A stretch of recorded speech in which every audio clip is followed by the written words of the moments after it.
அனுமதியின்றி கட்டப்பட்டுள்ள கட்டுமானங்களை வரன்முறை செய்ய உரிமை கோர முடியாது என்று தற்போது சென்னை உயர்நீதிமன்றம் திட்டவட்டமாக தெரிவித்திருக்கிறது.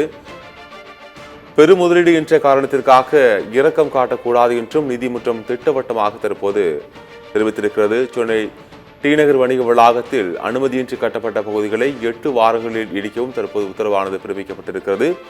வரன்முறை சலுகையை வழக்கமாக நடைமுறையாக அரசு மேற்கொள்ளக்கூடாது என்றும் தற்போது நீதிபதிகள் திட்டவட்டமாக தெரிவித்திருக்கின்றனர்.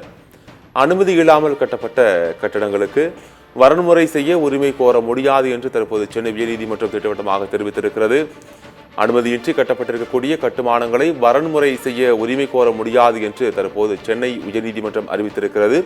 பெரும் முதலீடு என்ற காரணத்திற்காக இரக்கம் காட்டக்கூடாது என்றும் நீதிமன்றம் திட்டவட்டமாக இந்த உத்தரவு மூலம் தெரிவித்திருக்கிறது. சென்னை டிநகர் வணிக வளாகத்தில் அனுமதியின்றி கட்டப்பட்ட பகுதிகளை 8 வாரங்களுக்குள் இடிக்கவும் தற்போது சென்னை உயர்நீதிமன்றம் உத்தரவு பிறப்பித்திருக்கிறது. வரன்முறை சலுகையை வழக்கமான நடைமுறையாக அரசு மேற்கொள்ளக்கூடாது என்றும் தற்போது உயர்நீதிமன்ற நீதிபதிகள் தெரிவித்திருக்கின்றனர்.